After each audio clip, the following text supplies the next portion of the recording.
Next game is the Cowboys and the Cardinals. The biggest surprise of the day, the Cardinals beat them 28-16.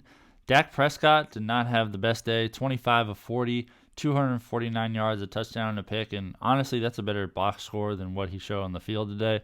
Tony Pollard, he was great. 23 carries, 122 yards. Keep playing him. Dak Prescott added 24 yards on the ground. Rico Dowdle had 4 carries for 21. Hunter Lepke had a carry for 9, and CeeDee Lamb had 2 carries for 9. Look out for Rico Dowdle. He showed some things this game for sure. Michael Gallup led the way for all receivers, surprising there. 6 catches for 92 yards on 7 targets. CeeDee Lamb just had the 4 catches for 53 yards on 7 targets. Disappointing stuff from him. Jake Ferguson, he really asserted himself today. This is his best game of the season. 5 catches for 48 yards. I know he had some praise from Dak Prescott coming out of camp. Rico Dowdle had 3 catches for 25 yards and a touchdown. Brandin Cooks had 2 catches for 17 on 6 targets. Hunter Lepke had a catch for 12. Peyton Hendershot had a catch for 3, and Tony Pollard had 3 catches for -1 yards. Still, play CeeDee Lamb every week. Don't get too disappointed by this. I wouldn't go adding Michael Gallup either. I think he's going to be pretty up and down.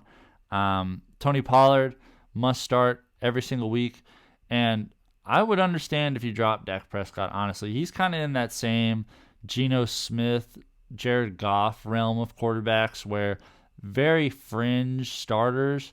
I wouldn't play him every week. There's probably someone just as good on your waiver wire if you play in a standard 10-team, 12-team league.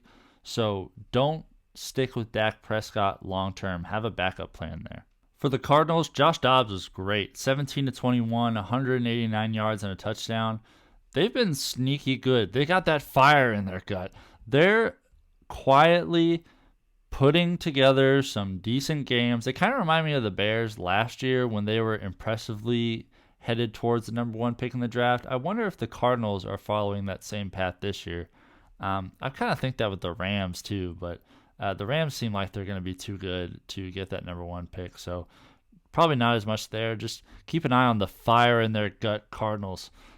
James Conner had 14 carries for 98 yards and a touchdown. Really great day from him. Josh Dobbs also added 55 yards on the ground. Rondale Moore, 3 carries, 54 yards and a touchdown. Really awesome stuff on the ground from him. Keontae Ingram had 5 carries for 13 yards, and Amari DiMercado had 2 carries for 2. Michael Wilson, the rookie from Stanford, had 2 catches for 86 yards on only 2 targets. I wouldn't go adding him. That low target share concerns me. Hollywood Brown was great. 5 catches, 61 yards, and a touchdown. If Hollywood Brown could get this sort of stat line every single week, we will be just fine with this. He seems to be cementing himself as the number 1 receiver in this offense. James Conner had 2 catches for 18. Keontae Ingram had a catch for 8.